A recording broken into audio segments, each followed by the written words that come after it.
There we go. Really? Are you sure? Oh, that's probably gonna be live. Are you sure? We don't understand technology. All right, well, hello, welcome everybody. So we always start with prayers. So, anybody know of anyone we need to pray for? It can be yourself, or anyone that you personally know, or even a generalized prayer.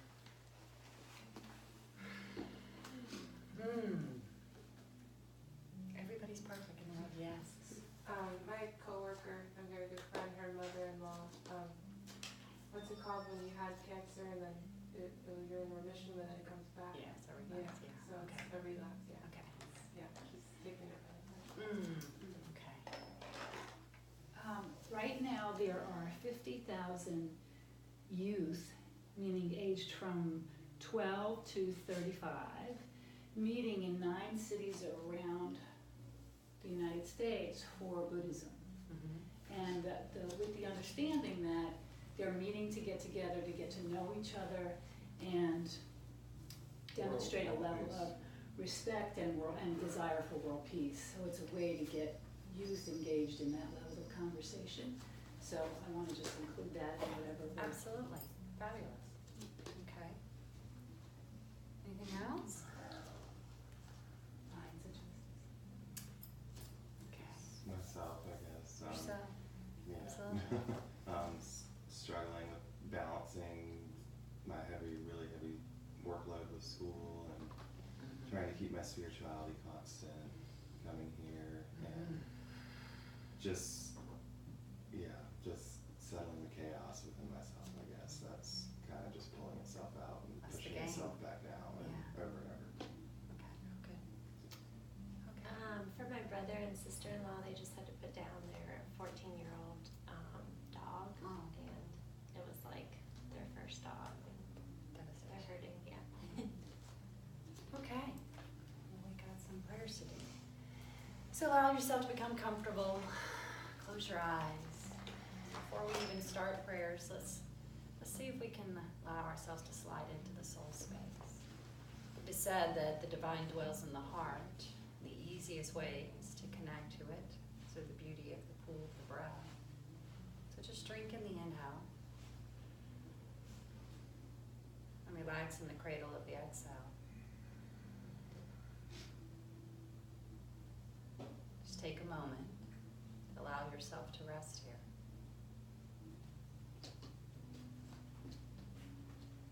It is said when those pray together, the prayer can be heard in a higher volume.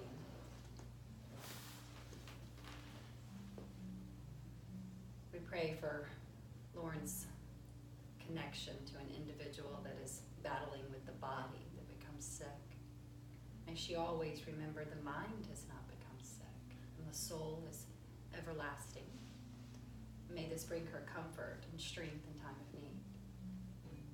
We pray for Blake and all the students and, well, all of us together who are constantly in that ongoing battle of balance in the world, keeping the chaos at bay in the mind, serving and producing while still staying connected to the inner truth of our souls. We pray for those who go through the passing of loss, whether it's a pet, or a friend, a loved one. It is always challenging to witness the passing on this time spectrum, waiting to the other side. We pray for the thousands of individuals, the teenagers, the young ones being introduced to a way of spirituality, whether it's through Buddhism or Christianity or Hinduism, allowing them to start to receive the ancient wisdom. The knowledge may be woven into their spirits, not just as lines on a piece of paper they've memorized. We pray for each other. We pray to remind ourselves we will need strength through all the battles we fight. And to always remember that we're never alone. Divine energy is always pulsating within. Let's take a moment to anchor on everyone that needs that reminder.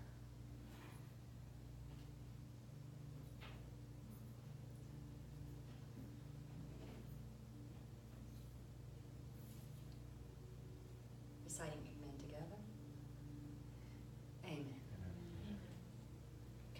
myself. Heavenly Father, Mother, Friend, Beloved God, Jesus Christ, Bhagavad Krishna, Buddha, beloved Guru Paramahansa Yogananda, saints of all religions, we gather here for your lessons, your wisdom, your reassurance. We bow to you. Namaste. Okay. Hello, hello. So, the lesson today that we'll learn today. We are going to take one of the most, well, it's the longest epic poetry in world literature. It is 700 verses, 18 chapters. The best story you will ever read in the history of ever written. Anybody know what it is? The what? Very good. Lauren wins. She gets the prize. She gets the church prize. So we're going to take little pieces of the Bhagavad Gita. And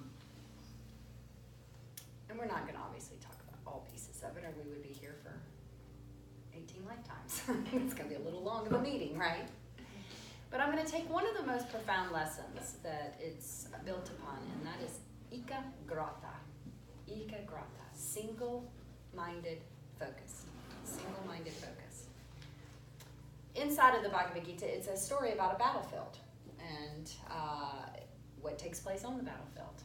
And the star character is Arjuna, and we all fall in love with Arjuna. Everybody connects to Arjuna. He's the ordinary guy asking the most obvious questions, dealing with all the struggles. And the best part about reading the story is you connect, you relate. You think, oh my goodness, what Arjuna is struggling with is what we all struggle with. Everybody struggles. And it's so wonderful to have a brave soul ask the questions and receive the guidance for all of us. So the story begins, there's a preface, a prologue that you have to know. Before you even begin reading the Bhagavad Gita, you have to know a slew of characters and the metaphor of what each one of them stand for. And you have to understand the purpose of the chariot and why is Krishna riding in the chariot. You have to understand why is Arjuna the middle brother, the middle child. You have to understand who his father is and who he's fighting against. And it's overwhelming the amount of information and characters you need to know. But we're going to focus on one of the characters, and it is his archery teacher.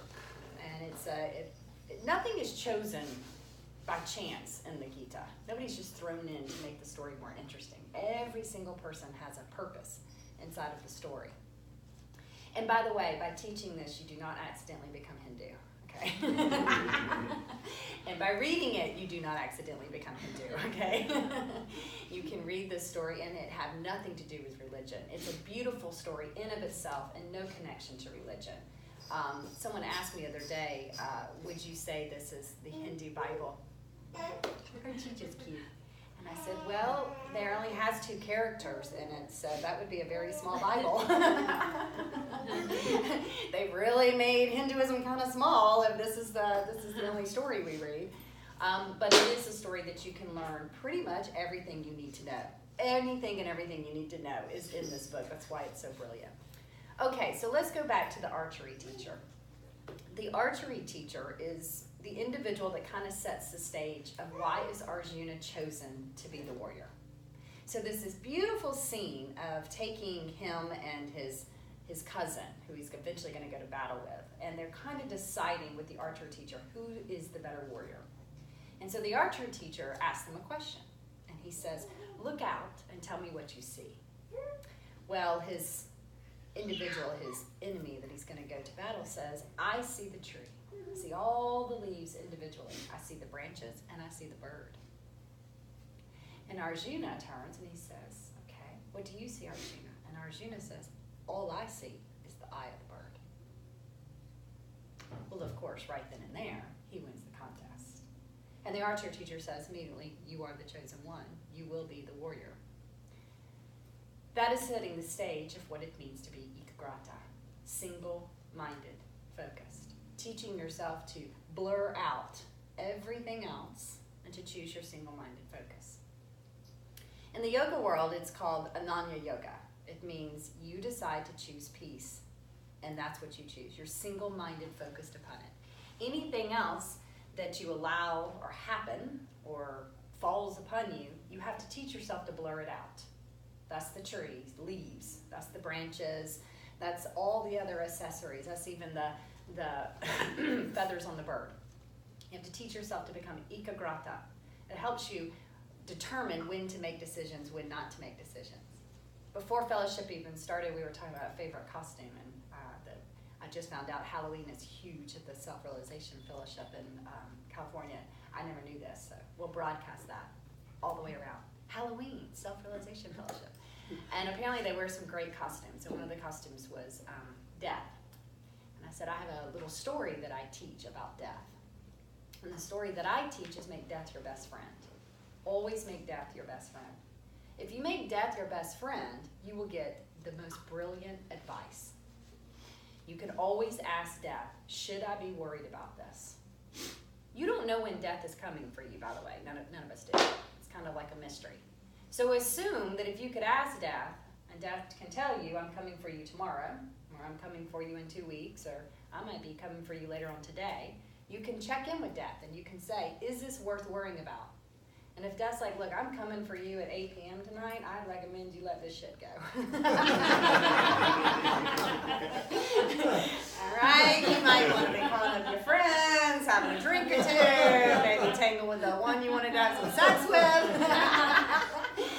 I recommend. This is probably not what you want to waste your day for. Or death may say, I'm coming for you at 8 p.m. and you better get this shit straight. You're running out of time. This is important. This is something that you need to address. This is time for redemption. This is time for apologies. This is your time. So you can see that it automatically will allow you to kind of decide, is this something I need to be ekagrata with or not? Or am I allowing myself to see too much? Have I gotten off of being single-minded focused? Okay? So the archery teacher in this little stage sets this motion of what the book is going to be about. And obviously we all struggle with this, right? We struggle with this. It's very, very hard to be single-minded focused. Blake even pointed out with the amount of things we're responsible for, with the amount of things we would like to accomplish, the amount of people we are trying to please, including ourselves.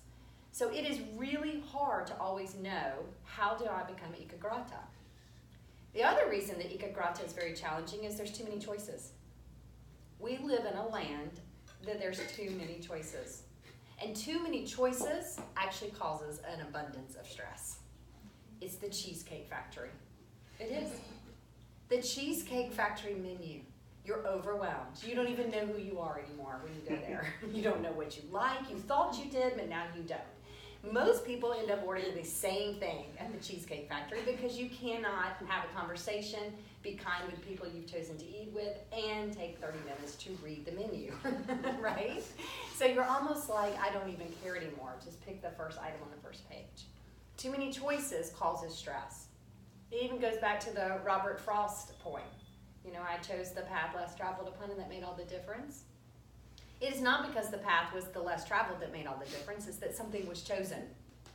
A moment happened. I chose the path. I got on it and I walked, and that's what made all the difference. It's not that I sat there and I weighed out over and over again. Well, if I go this way, this will happen. And if I go this way, this will happen. And well, if I chose this one, it'll be easier, but you know, I might not get as much lessons in life. So, but if I choose this one, I'll be, my God, get on the damn path. Pick one. Just walk. It's all going to work out, right? So I'm so glad you're too little to know all the bad words. If you go home and repeat them, let's hope you pick out some spiritual words too. Right? Where's the limit of what I could bring here? Yeah, right. My rule was with Carolina is when you can use it correctly in a sentence in the right emotional time.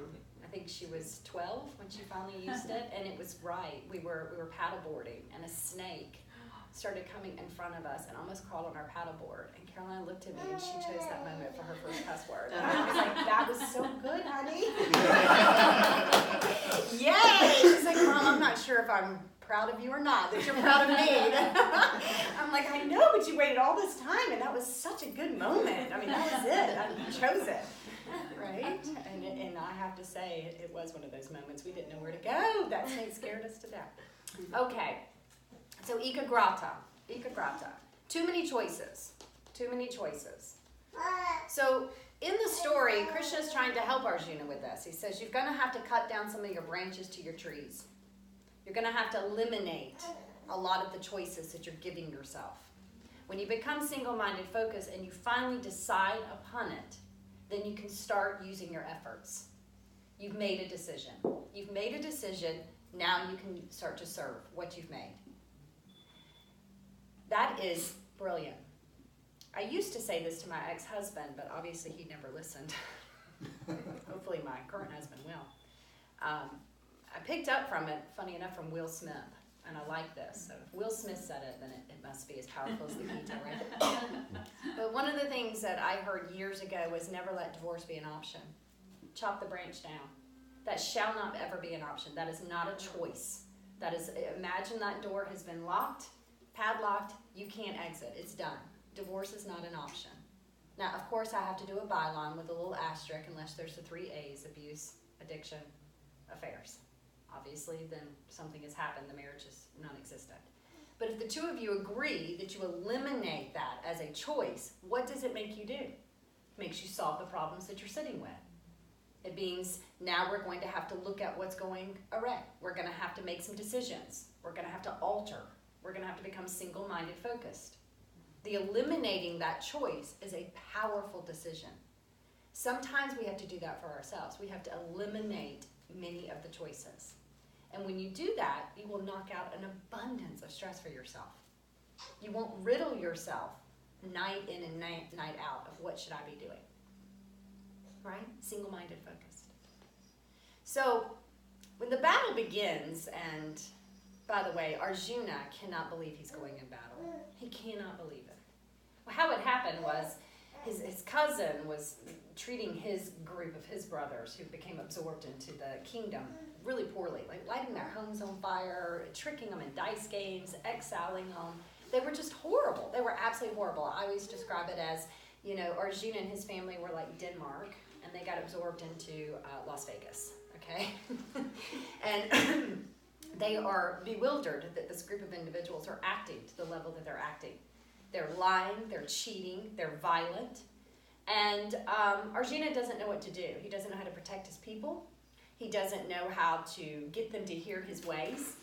So he decides to go and seek counsel with Krishna. So he decides to seek counsel with, hoping that Krishna is going to offer some type of conflict resolution. Well, maybe you haven't asked it this way. Maybe you haven't done this. Maybe you could do this. So this is what he's thinking is going to happen, because Arjuna, at his heart, deep inside of him, he's very peaceful. He has the 2 older brothers that are, enlightened, sitting under the tree saying, we should just all offer love, my friends. Arjuna, why are you so worried? Obviously, his father was Pandu, which was purity and white. So Arjuna's been raised to believe that everybody's just going to get along and everybody's going to act right and everybody's going to be good. And if they're not, then maybe you should just forgive them, right? Mm-hmm. Mm-hmm. And that should just work out fine, shouldn't it? And Arjuna realizes right off the bat that's not the case. It does not work that way. So when he runs off to Krishna and he gets there first, he stands at the feet because he's the younger.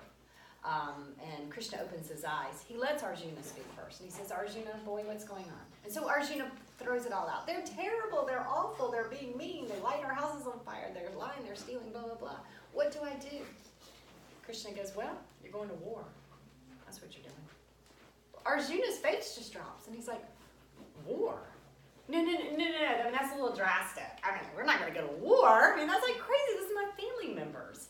I mean, this is like my cousins, my uncles. I mean, I can't go to war. And he says, yes, you are. You're going to war. And we'll start tomorrow. Well, Arjuna just cannot believe that that's what Krishna says. So the story begins to unfold. Through this ekagrata, what he's teaching is, right off the bat, as you start to get into the first chapter, is Arjuna, you're talking out of both sides of your mouth. We got to clean that up. One side of you tells me they're horrible, they're lying to you, they're stealing to you, you don't agree with their belief system, you're listing all this up, but then you're like, oh, but we could just all get along, I'm just going to hang out. You can't do that. You don't have harmony in your speech, you don't have harmony in your actions, you're not having harmony in your choices. How many of us do that consistently? We do it with jobs, we do it with significant others, We do it even with our friends. That's what gossip is. Calling someone out, complaining, right? But the next day, you're nice to them. You're like, going at it a different way, right? We do that with so many things. We turn the other cheek. We say, not my problem, right? Or maybe it'll get better. The problem is we have very blurry boundaries. Again, we're going back to, we're not single-minded focus. We make very blurry boundaries. We try to teach the unteachable, by the way, which there's a nice stanza inside of the Gita about if someone doesn't know they don't know, you don't teach them. They're not even interested in knowing. They're not interested in changing. They're not interested in hearing your point of view. You're wasting fruitless energy. You have to harmonize where you are. And sometimes your peace is going to require battle. So Arjuna is talking about both sides of his mouth, obviously, and saying, but I don't want to do this. I don't want to do this. And the next reason why he says he doesn't want to do it is he says, when I go to battle, you know what's going to happen, Krishna? Everything's going to change. We won't be in the same family dynamics anymore. There won't be the same patterns. People won't feel the same way about each other anymore. Everything is going to change if I stand up and do this. And Krishna says, exactly. Exactly. Change will happen. And change needs to happen because that's what you're telling me. You're telling me it's time for change. You're telling me that the system that you're on, the track that you're on, the path that you're on is not working. That right there is telling you you're out of alignment to your ekagrata choice. Action will have to take place. So you see, we're starting to learn about this ekagrata choice. Sometimes we're going to have to blur it out, and sometimes we're going to have to take action. It will depend. You will have to decide each and every day once you've made your determination. Sometimes you're going to have to ignore, and sometimes you're going to have to do action. But the point of the story is you have chosen. You have chosen your path. You have chosen the way you're going. You have chosen this for yourself. You have chosen what? Inner peace.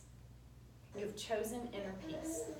If inner peace is lost, everything is lost, by the way. You can lose money and still be okay. You can lose a love because you don't lose the ability to love, and you still will be okay. You can lose people that you love because hopefully we will be reunited in soul in the next moment in time. There's so much that can be lost, and you will still be okay, but not inner peace. When inner peace is lost, everything is lost. You become very chaotic. You're chaotic in your mind, you're chaotic physically. It'll start to affect anatomically your body. So when we start to determine inner peace is the decision, then we can make a determination each and every day. Is this something I need to blur out and see the eye of the bird, or is this something that's going to require action for me? Action is going to require something will change. A pattern will change, the environment will change, the relationship will change. But isn't that what you need to happen? Isn't that exactly what you need to take place? Exactly, as Krishna would say. Exactly. So if you're laying in bed and you're like, oh my gosh, I went to this fellowship and I need to learn that I got to shorten out my changes and I got to make a decision. And you're like, okay, but do I go left? Do I go right? Do I do action? Do I not do action? Oh my God, I'm right back where I started. She just told me I'm supposed to pick one. So do I blur it out or do I go forward? I don't know. My Lord, I'm not like getting my inner peace. I'm all stressed again. Okay? Just place yourself like Arjuna. And give yourself that ability, because one of the things that Krishna promises, which is also Krishna, any word you want to use. I always say, use the word that feels good to you. If Oprah sounds good, use Oprah, okay? Every divine is in everybody and everything, so it doesn't matter what words you use. God has used 10,000 names over. It's about the feeling, right? So when you're sitting there, imagine that you've been given the possibility to sit right there, and you pour it all out. You talk it out. You say it all out of both sides of my mouth. Because there's a part inside of the Gita that Krishna allows Arjuna to do this. He says, get it out of your system, Arjuna. Seriously, spout it all out. Tell me everything that's going on.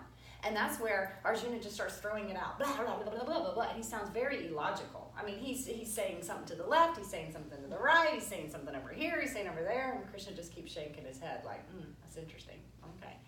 Because sometimes you have to get it all out. But at the end of getting it all out, there will be that clarity, the ekagrata clarity. If the action, and you say, but if I make this choice, this is what's going to happen, here, in you, exactly God, Krishna said, exactly. Stop talking on both sides of your mouth. You're asking for the change. You need a change. So take the action. If you say out loud, you know what? It really isn't affecting my inner peace. It really isn't. I'm allowing it by perception alone. I probably should just guide my thoughts back on track and let this go. You will hear Krishna say, exactly. So sometimes you're going to have to take action, or you're going to have to guide your horses different. So let's talk about guiding your horses different. So inside of the Gita, Krishna rides with Arjuna in a chariot. And one of the best lines that I use all the time, and I love it, when I get really scared and I think about this, I think about Krishna whispering to Arjuna, I'm in the chariot with you. What could you be fearing? I'm sitting right here with you.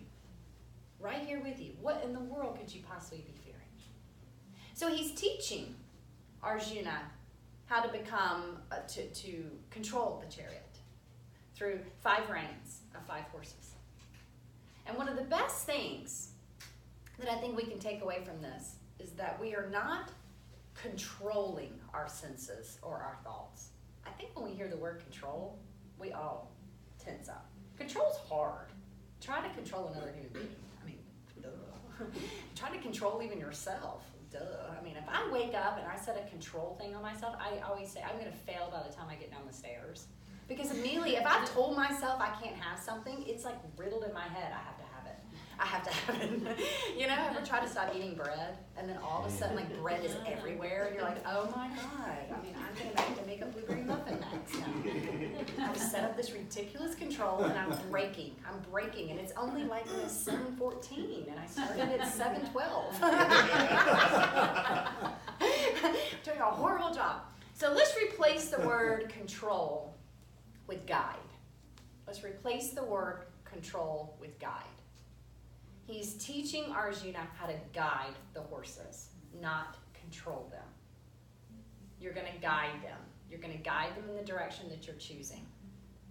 Okay? So you have to guide, sometimes, your thoughts in the right direction. There's a brilliant, brilliant scene that happens before the battle takes place. And this scene helps tremendously in understanding about guiding your thoughts. Arjuna is adamant before the battle takes place that he wants to go see his enemy. Okay?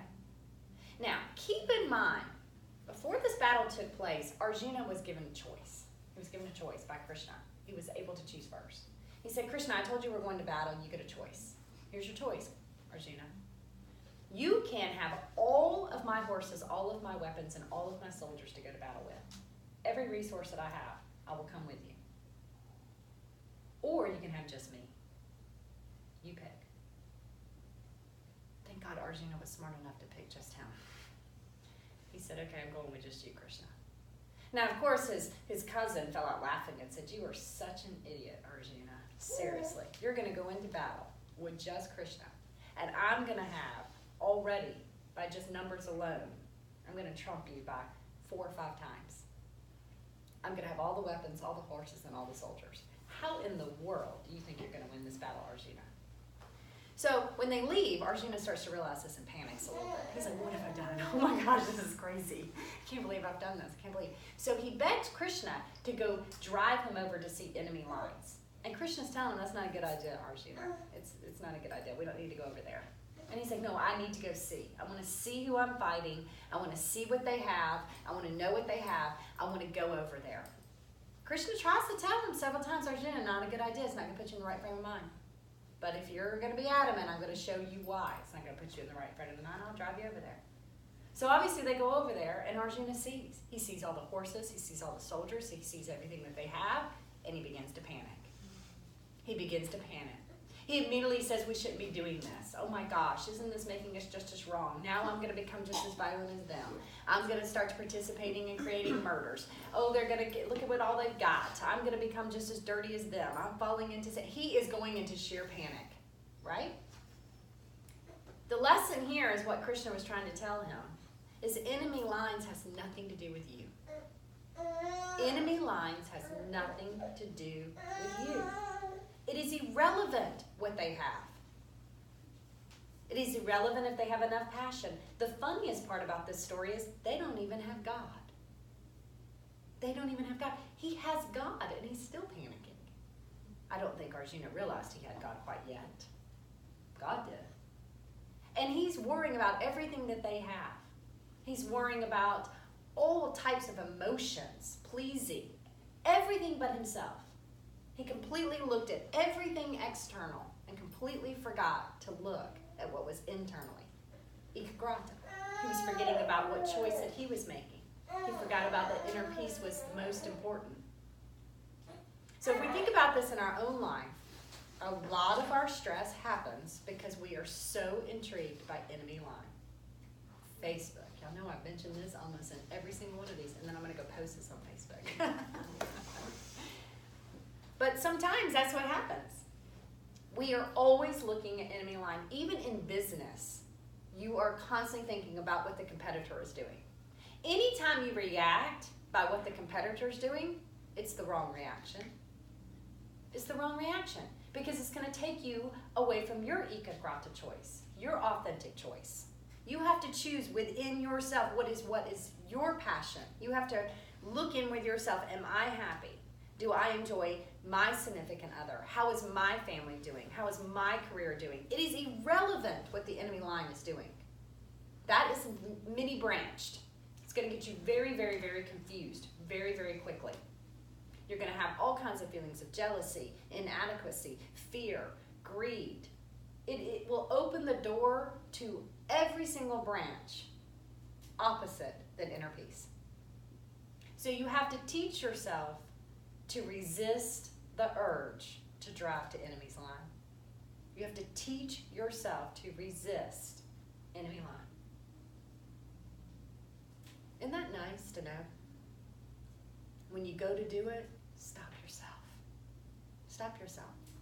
Sit, close your eyes, breathe, ekagrata. What do I need? What do I need? Let me reflect on the decisions I need to make. Am I in line with my peace, or have I become out of line?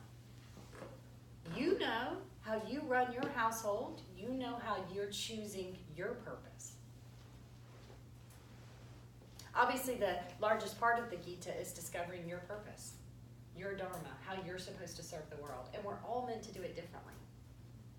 We're all meant to do it very, very differently.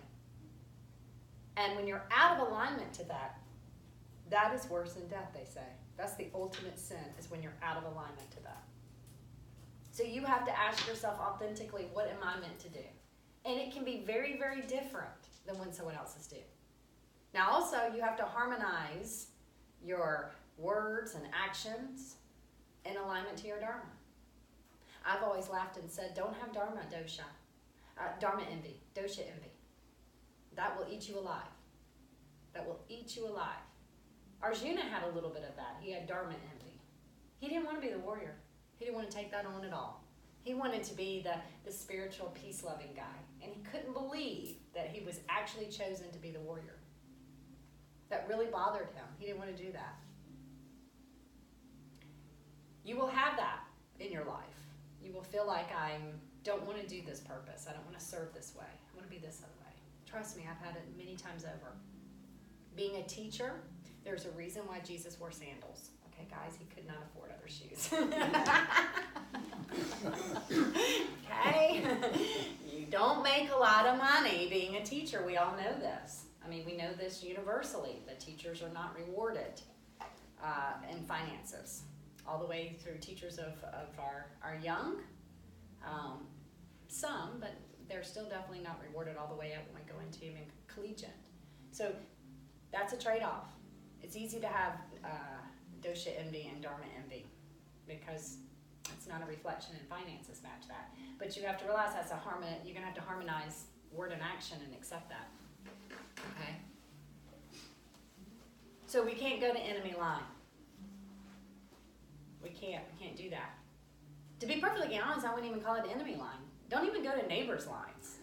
Don't even go to those, just don't go over to others and peer in and check it all out, because you're looking outward, you're not looking inward. Everybody's going to have to do their own gig. Everybody's going to have to serve their own way. And they're going to have to take in their responsibility for themselves, because at this battle, that was irrelevant. It was absolutely irrelevant what the enemy had. All Arjuna needed was one thing, and guess what he had? It was sitting in the chariot with him.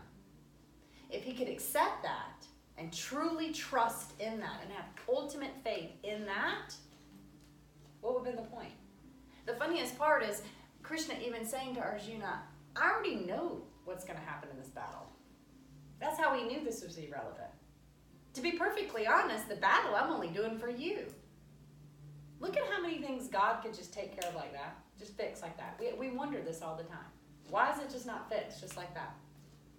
Why isn't it just determined? If he really wanted to wipe out this civilization, wouldn't he just do it? What does he need Arjuna for? What's the point of Arjuna?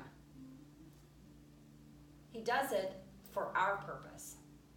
Our purpose to develop what we need to be developing, to understand how we are supposed to serve, to uncover the greatest gift within ourselves. And if we can uncover that, then we found a profound connection into civilization, into nature, into serving.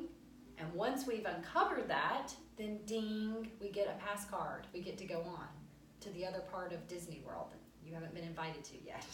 That's what I call the next life. It's got all kinds of new stuff over there. You've just never been allowed to have the fast pass there yet. Okay? And we have to become very ekagrata about it. We have to become very single-minded focused.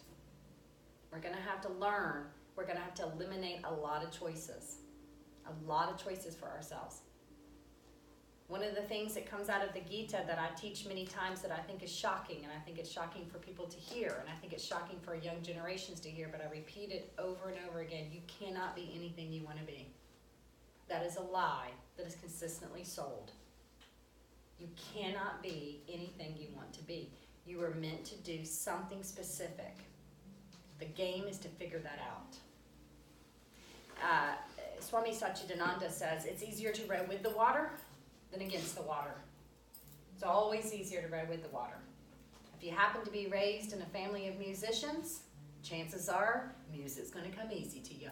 Row with the water, my friend. Don't row against it. Don't row against it. The game is to find that out. Know thyself. Study thyself. Learn about yourself. Learn your capabilities. Learn your dispositions. Know how you interact well. Guess what you're doing? You're taking out a lot of the menu items off of the Cheesecake Factory. Okay? And you're mastering in. Once you can master in, you're going to eliminate an abundance of all of these overwhelming choices and decisions that you believe are healthy to have. That's causing panic. That's what it's doing. It's causing panic. Zone in, make a decision, and go. Take action. Okay? All right, good. That's a lot there. It's a lot there in the ekagrata world. Single-minded focused is a hard game to play. You have to wake every day, and you have to practice it every day. So when you teach yourself to not control your thoughts, but guide your thoughts, what starts to happen is the next level. You have to practice it. Because guess what? It doesn't happen so easy. You know, if you ever ask someone that trains horses, they don't just train overnight, by the way. It doesn't happen. When I was a little girl, my dad was a cowboy. He really was. You can imagine how much, as little girls, idolized our dad.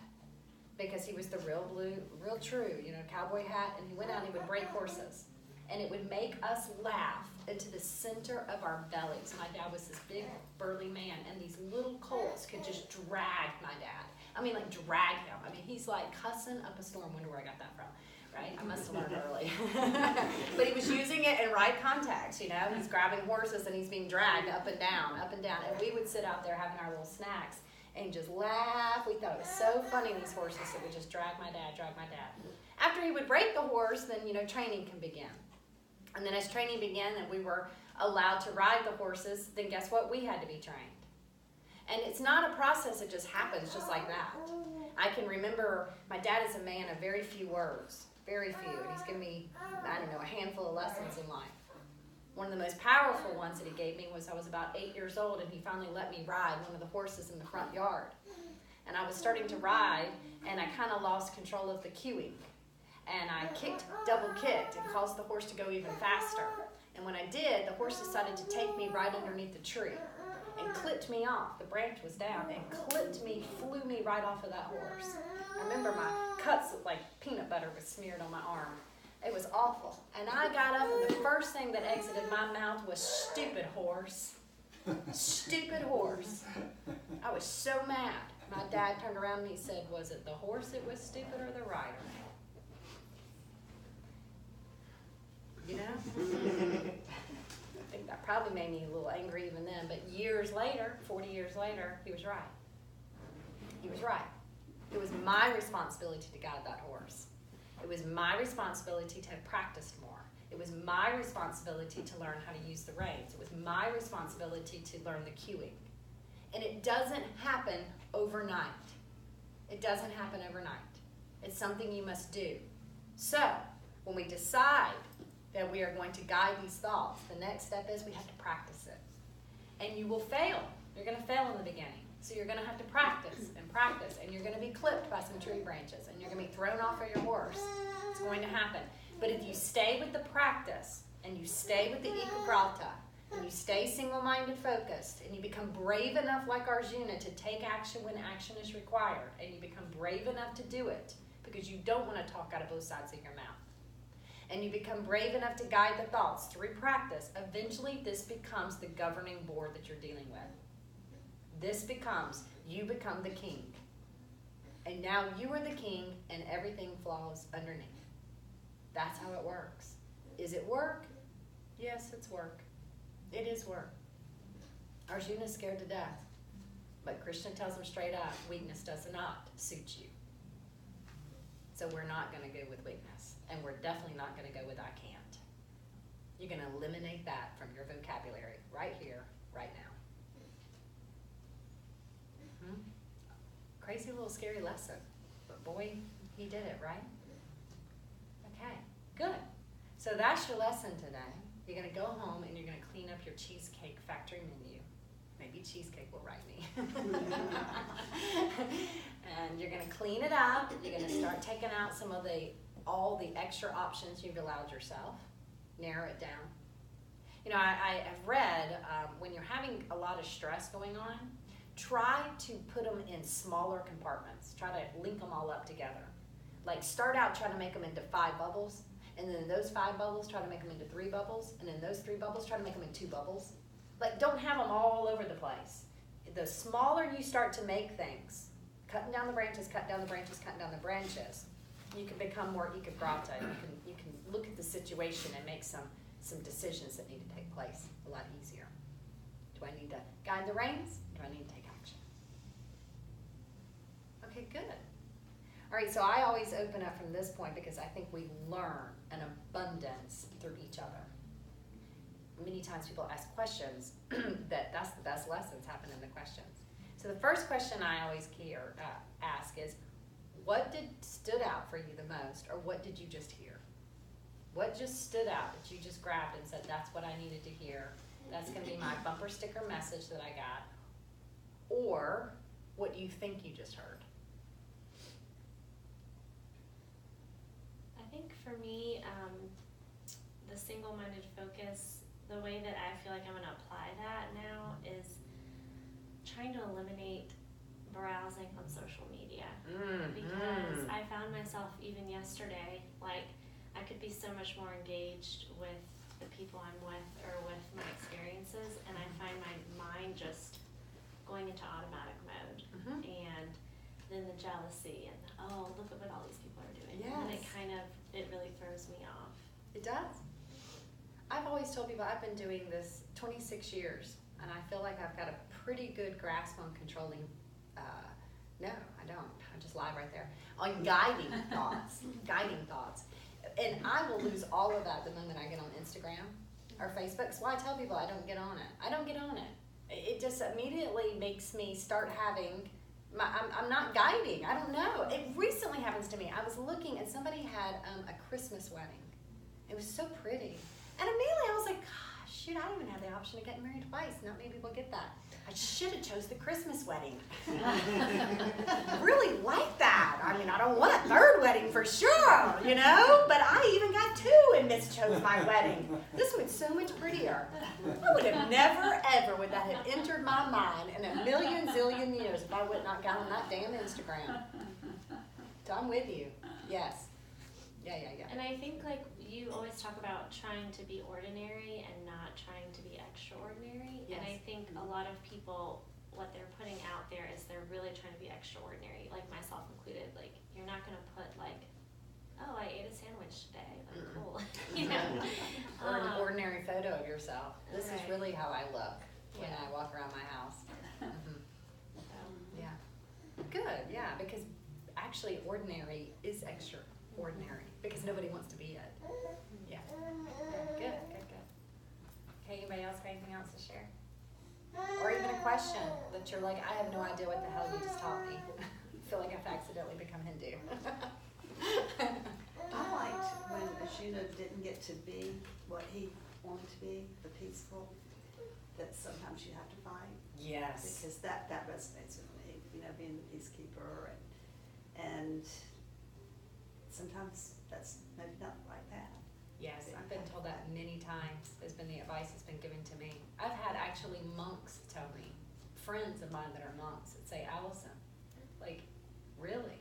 Perseverance is one thing, but you've taken this too far. Where people just continue to take advantage of you. you know. And continue to take advantage. And you continue trying to be peaceful and kind. There's a part in there that I can tell you that's really good. Where Krishna tells Arjuna, you have confused compassion with attachment. And that hit home for me. That hits home for me. Sometimes I think I'm doing something compassionate, and really what it is, I'm attached to people liking me. I'm attached to them still viewing me a certain way. I'm attached to maybe the relationship, even if it's broken.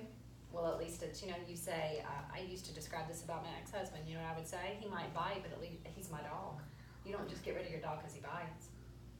How stupid is that? And that would be something I would say. Like, I prided myself on that.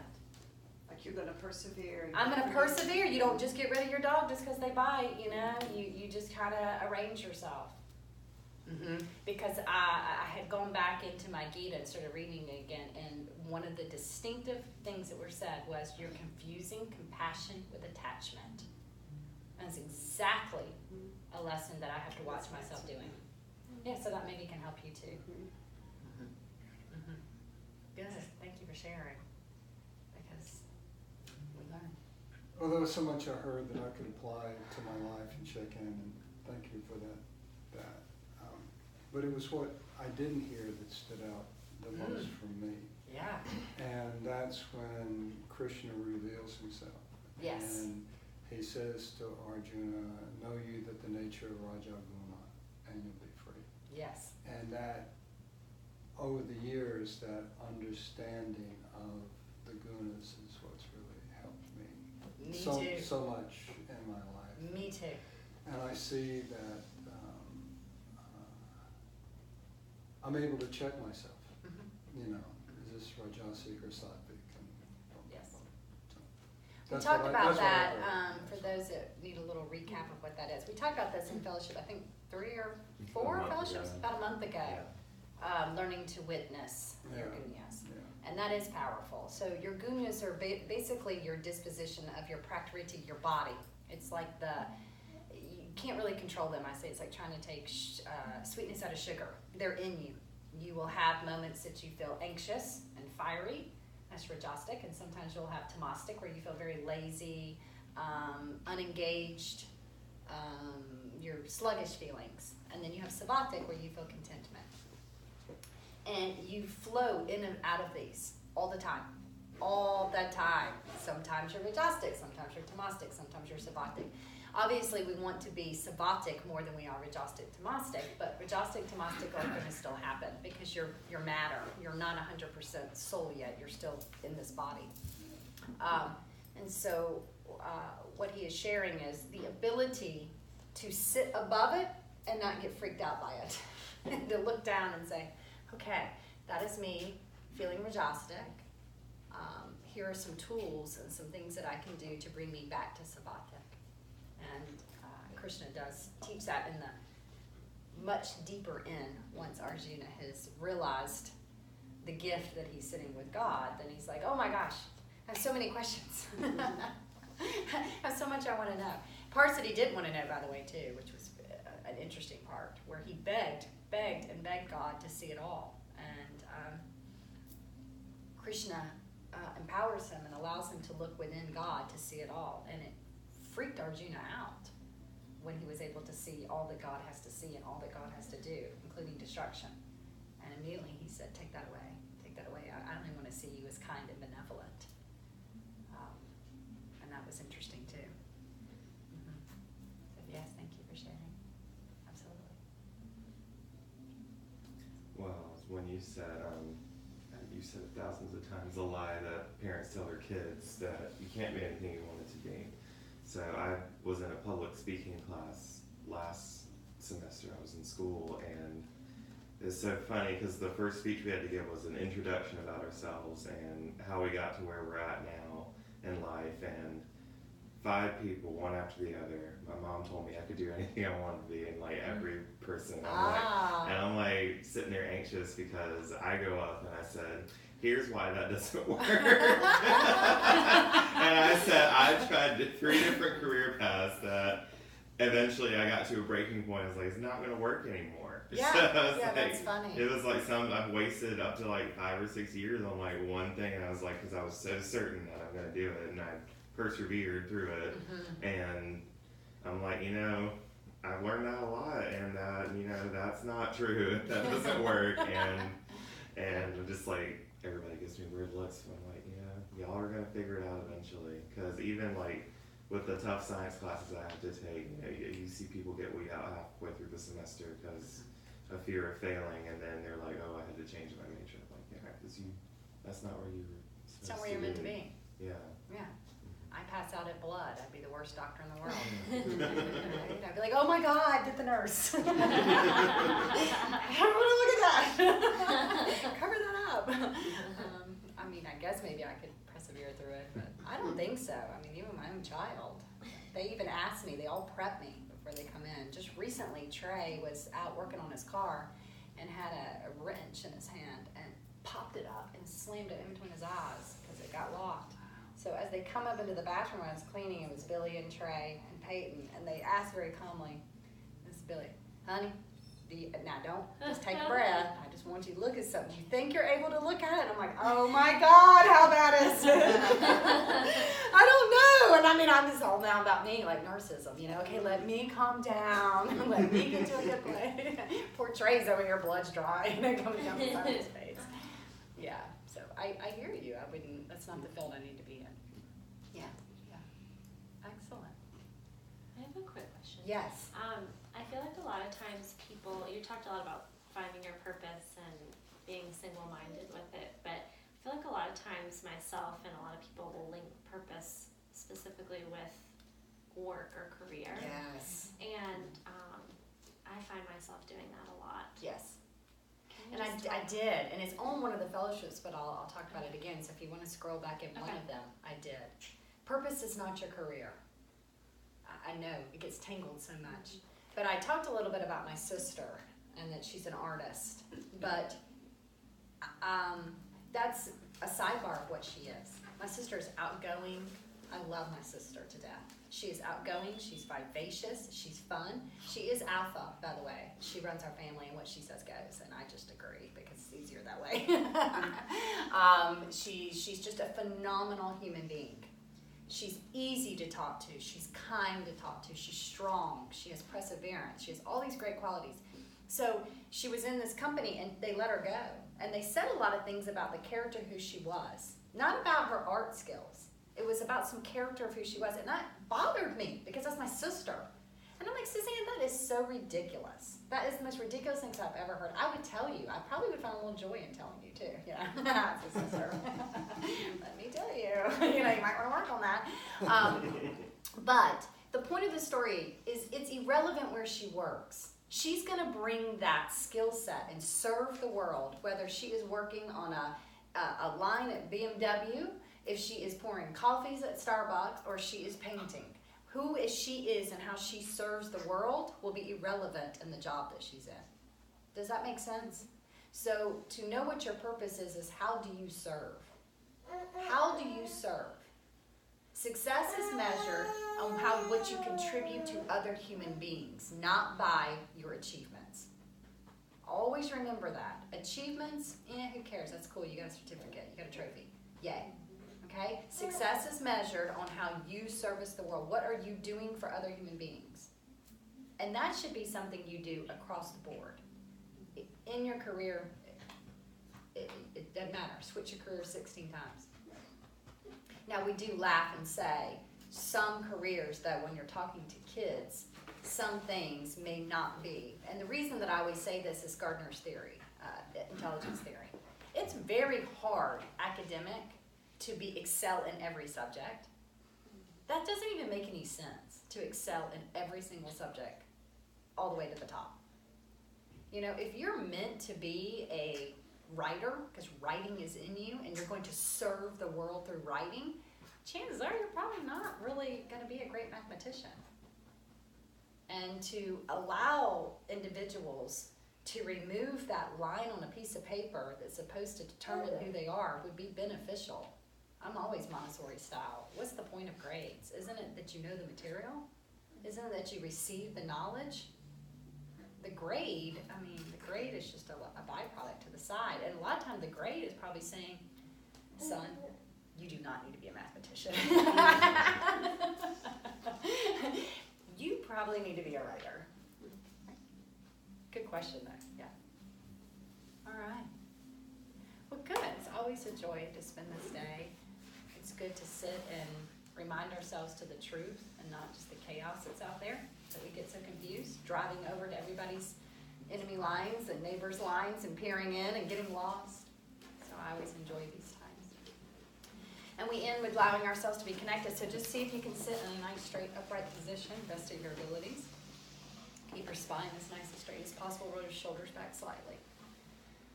And then just close your eyes. Take your tongue, lift it to the roof of your mouth very gently. It's called Kachari Mudra. Just going to relax the casing of the eyes, the bridge of the nose, the cheek. Even relax your belly now. And let this feel yummy. Really yummy. Laced right in that inhale. It's going to be a brightness. And laced right in that exhale is going to be a relaxation feeling. Search for it. Inhale an energy of brightness. Everything is good.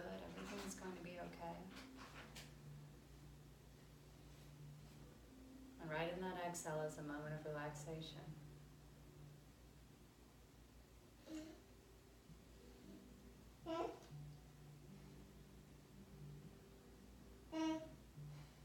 It's just a journey, a collection of experiences, nothing more, nothing less.